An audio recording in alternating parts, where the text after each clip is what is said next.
We have been studying the book of James, and the book of James talks about a lot of different, very technical, but also very aspects of life that are very normal for all of us, how we interact with each other and everything like that. This is the pedestrian tunnel outside of Dahlia Heights Elementary School. Any of you know what a pedestrian tunnel is? You walk through that? Every day, I would walk from my house through this tunnel, up that street right there, across the street, up this tunnel and over to my elementary school, Dahlia Heights Elementary School. And it was a kindergarten through sixth grade school. You know, they do it differently all over the place, but this was a sixth grade school. My sixth grade year, there was a kid by the name of Carmen Lapari. Carmen. I need your help. Yes, sir. I need to go to the restroom. Okay. Adam's going to help you right here. There you go. Hey, brother. Coming right behind you. Let's do this. Perfect. You take that, you follow me. Carmen was picking on a friend of mine by the name of Robbie. Now, Robbie was my very first friend ever. And I would hear stories about Carmen and his friends meeting Robbie in this underpass, and they would beat the snot out of him. And every day I would hear about this, and it became more and more angry. Now, you guys have known me for a long time. You know Pastor Paul. You know what a pacifist Pastor Paul is. Not the day. Not that day. So what I decided to do is I got together a little gang. A secret gang that what I was going to do is I was going to walk with Robbie through that underpass, and I was going to take on Carmen and the gang. And I did. Now, Carmen and his gang, they saw us coming. And when they realized what was going on, they turned around and they ran as fast as they could towards that other street. But I was faster. And I caught Carmen at the top of the stairs and dropped him to the ground. And on the sidewalk, I started smacking his face back and forth. And I said, you know what? This feels great. Because I'd been the victim periodically of somebody smacking me in the face. And let me tell you, smacking somebody else in the face is a much better thing to do. And I felt righteous. Robbie was standing there so grateful that his friends were standing up for him, and his friends who stood up for him were feeling so righteous and so good about it. And Carmen was bleeding. And then I glanced over to my left. And for some unknown reason, my mother was standing there. And had a look of shock, of pain, of anguish in her eyes. And all of a sudden, my righteousness began to deflate. And deflate. And deflate. And when I got home, I heard about it. And I had several extra chores, plus write several letters of apology, and then go and talk to my pastor. It was not a good day. The thing is that James talks about this sort of thing within all of us. The letter of James, which we at West Pres have been studying for a little over a month now, is one in which how one pastor, by the way, was the brother of Jesus. How would you like to be the brother of Jesus? Great, right? Pastoral of diagnosing and confronting and dealing with misbehavior, much like me. Dealing with areas that were in a part of the first century world and frankly are part of the 21st century world as well. Whether you are a first century member of a church in Jerusalem or you are a sixth grader at Dahlia Heights Elementary School. Whether you're trying to figure out what you do about Rome or whether you're trying to figure out whether or not you should pound the snot out of Carmen Lapari. The letter of James examines this in a line of thinking today about warring with one another. And James asks this question. He asks, where does conflict come from? And then James challenges us not to be so naive to think that conflict just happens. We are today, especially on this preschool Sunday, we are passionate about our kids. Amen? Amen. We love the kids of this church. And they love being here. But we know that someday they are going to face struggles. And they're going to face the same sort of struggles that you and I face when we're suddenly confronted with bullies and when they suddenly confront the issue of whether or not they are going to be bullied. Will they face down the bully by becoming a schoolyard bully themselves? Or will they back off? What are the options for people in these situations? I truly understand why people become bullies. To be honest with you, before my mom came up, I understood the joy of being a schoolyard bully. So, where does that kind of thing come from? And where do we, what do we get from it? Like all biblical teaching, James leans on wisdom, which the Hebrew scriptures talk about as a God-learned skill. Wisdom is not something that we inherit, much as the fruit of the Spirit, love, joy, peace, patience, kindness, goodness, gentleness, and self-control. Wisdom is something that we learn, we grow into, we become part of. It becomes then a sustainable skill that we use in living. It is how we know what to do and we know how to be. In the text that we're going to look at today, James is addressing a deep concern about what he sees not as normal desire in us, desire to keep people safe, for example, but in a runaway desire, an over-desire, which we can clearly see that may create war on a global or on a personal scale. In the text, and unfortunately we've lost this screen over here, so you're only going to get half of it, but I'll read it for you. It says, where do you think these appalling wars and quarrels come from? Do you think they just happen? Think again. They come about because you want your own way, and you fight for it deep inside yourselves. You lust for what you don't have, and you're willing to kill to get it. You want what isn't yours, and you risk violence to get your hands on it. You wouldn't think of asking God for it, would you? And why not? Because you know you'd be asking for what you have no right to. You're spoiled children, each wanting your own way. The word of the Lord. So that. James is giving us here battle language. James is saying that we are at war just as real as the war that is going on in Ukraine right now. And James wants to know, do we know what the root of all that is? Where does it come from?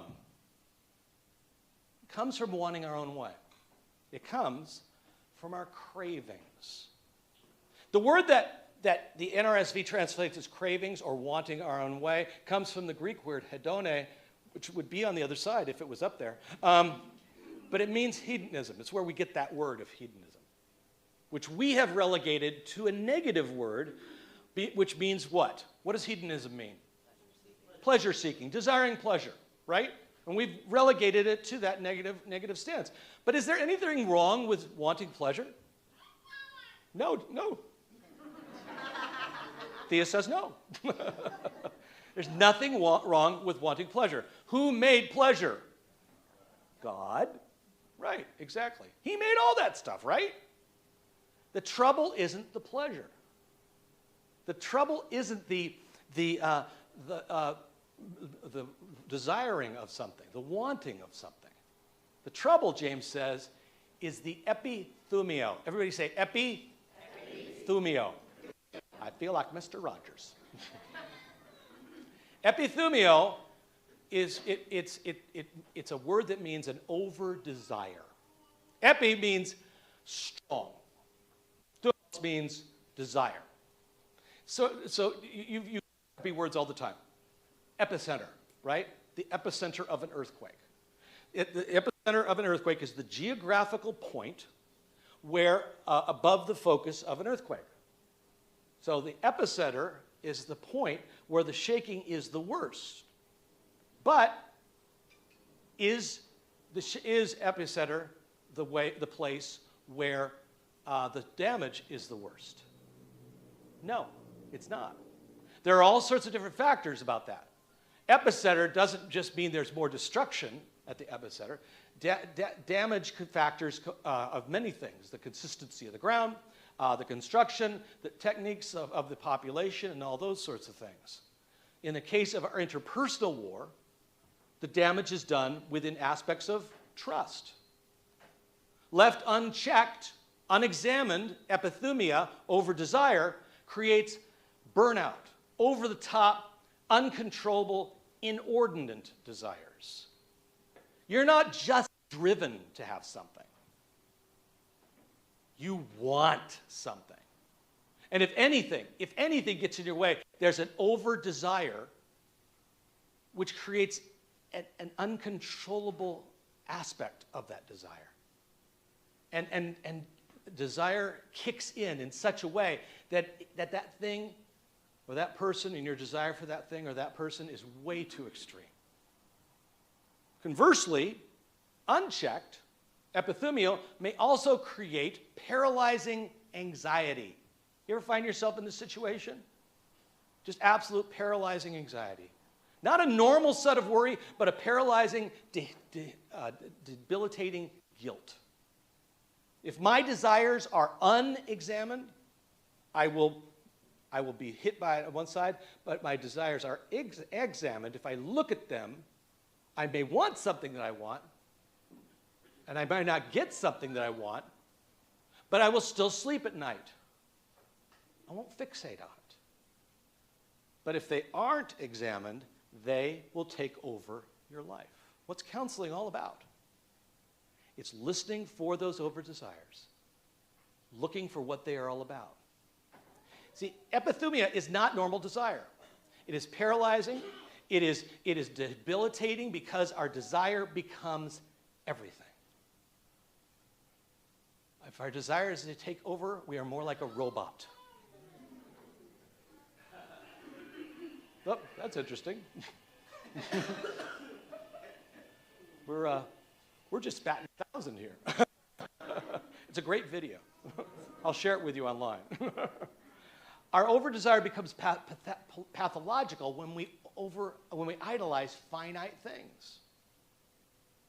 Suppose my highest function, my highest value, my highest desire is baseball.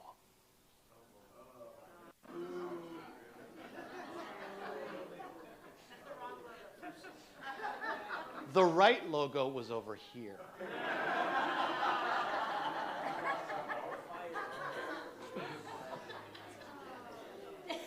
It could be the Dodgers, or it could be the Padres. It's not the Padres. Just say. Really, it makes no difference, right? It doesn't.